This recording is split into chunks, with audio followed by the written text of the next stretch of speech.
Welcome to my channel English by SD.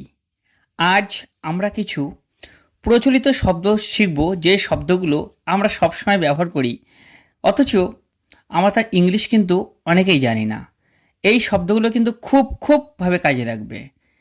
ঠিক আছে, আমরা এক একটা করে পড়া চালু করছি, দেখো ভালোভাবে।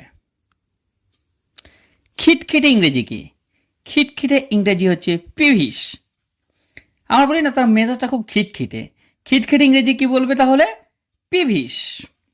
আচ্ছা, আমরা বলি না লোকটা খুব খুঁতখুঁতে, এই খুঁতখুঁতে ইংরেজি কি? খুঁতখুঁতে ইংরেজি হচ্ছে ফ্যাস্টিডিয়াস। কি মনে থাকবে? ফ্যাস্টিডিয়াস তার মানে হচ্ছে খুঁতখুঁতে। বলে না তার স্বভাবটা ভীষণ খুঁতখুঁতে স্বভাব। এই যে কথাগুলো আমরা ব্যবহার করি, সব সময় দেখবে এইসব কথাগুলো ব্যবহার করি, অথচ এগুলো সঠিক ইংরেজি কিন্তু অনেকেরই জানা নেই। তার জন্য এই শব্দগুলো আমাদের জানা দরকার, এবং প্রত্যেকে এই শব্দগুলো অটোমেটিক্যালি একটু মুখস্থ করে নেবে এবং ব্যবহার মানে যেখানে যেমন দরকার সেখানে সে ব্যবহার করবে। আমরা বলি না অসভ্য, সে খুব অসভ্য। এই অসভ্য ইংরেজি কি? অসভ্য ইংরেজি হচ্ছে সেভেস। অসভ্য ইংরেজি কি বললাম? সেভেস। আচ্ছা, নেক্সট চলে আসি চোখ রাঙানো। চোখ রাঙানো ইংরেজি কি? চোখ রাঙানো ইংরেজি হলো ইন্টিমিডেট। চোখ রাঙানো ইংরেজি হলো ইন্টিমিডেট। মনে থাকবে, এইগুলো সিলেবেল ভেঙে ভেঙে পড়বে। ইন্টিমিডেট, ইন্টিমিডেট, এইভাবে ভেঙে ভেঙে পড়বে। ওকে। তাড়া দেওয়া, তার কেউ কোনো একটা আম পাচ্ছে, তাকে একটু তাড়া দিলাম, ওটাকে আর্জ বলতে পারো। আর্জ। উস্কানি দেওয়া, এইসব উস্কানি মানে কোনো কাজে তাকে উস্কানি দিচ্ছে বা কোনো খারাপ কাজে উস্কানি দিচ্ছে। এই উস্কানি দেওয়া ইংরেজিটা কিন্তু খুব সুন্দর। ইনস্টিগেট, ইনস্টিগেট, ইনস্টিগেট মানে হচ্ছে উস্কানি দেওয়া। ইনস্টিগেট। বায়ু ত্যাগ করা, বায়ু ত্যাগ করা মানে বুঝতে পারছো? ফার্ট, ফার্ট মানে হচ্ছে বায়ু ত্যাগ করা।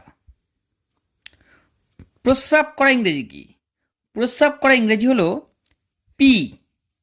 প্রস্রাব করা ইংরেজি কি? পি। পায়খানা করা ইংরেজি কি? ডিফিকেট, ডিফিকেট মানে পায়খানা করা। মলমূত্র ইংরেজি কি?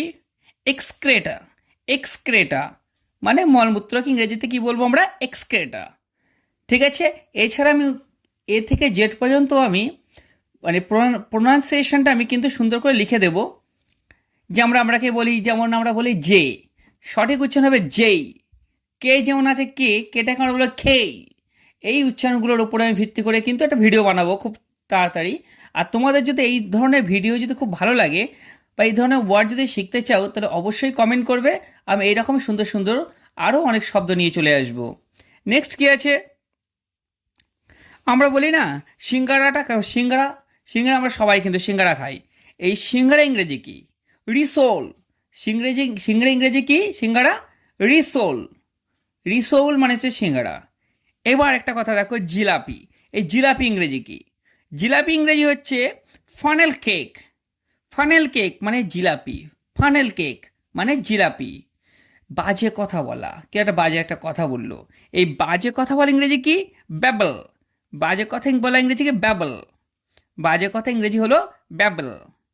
চুম্বন করা, চুম্বন করা ইংরেজি কি? স্কিউলেট। চুম্বন করা ইংরেজি কি? স্কিউলেট। কলাকুলি ইংরেজি কি? কলাকুলি করা ইংরেজি হলো এমব্রেস। কলাকুলি করা ইংরেজি কি? এমব্রেস। কলাকুলি করা ইংরেজি হলো এমব্রেস। আদর করা, আদর করা ইংরেজি কি? কডল। বাকি বলবে তোমরা কডল, কডল।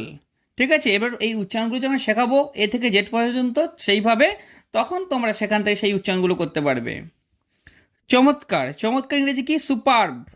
চমৎকার আমরা কিন্তু সুপার বলি, কিন্তু তোমরা যদি বলো সুপারব, সুপারব সেটাও কিন্তু হবে সুপারব। ঠিক আছে। এবং সর্বশেষ শব্দটা হচ্ছে নিন্দা করা। কি? এই নিন্দা করা ইংরেজি কি? স্ল্যান্ডার। নিন্দা করা ইংরেজি কি? স্ল্যান্ডার। এই যে আমি যে বললাম স্ল্যান্ডার, আসলে কিন্তু যখন আমি তোমাদের প্রোনাউন্সিয়েশন শেখাবো সেক্ষেত্রে তখন আমি বলে দেবো, যেমন স্ল্যান্ডার শেষে যদি আর থাকে, সিলেবেলের শেষে যদি আর থাকে তার উচ্চারণ হয় না। ঠিক আছে। স্ল্যান্ডার উচ্চারণের সঠিক উচ্চারণ কিন্তু স্ল্যান্ডার, স্ল্যান্ডার। স্ল্যান্ডার, আর উচ্চারণ কিন্তু হয় না, তখন সেগুলো আমি শিখিয়ে দেবো। যেমন যেমন আমরা বলি না নভেম্বর মাস, নভেম্বর এই শেষে আর কিন্তু হচ্ছে, কিন্তু সেটা কিন্তু আমরা নভেম্বর কি বলবো, নভেম্বর। Thank you.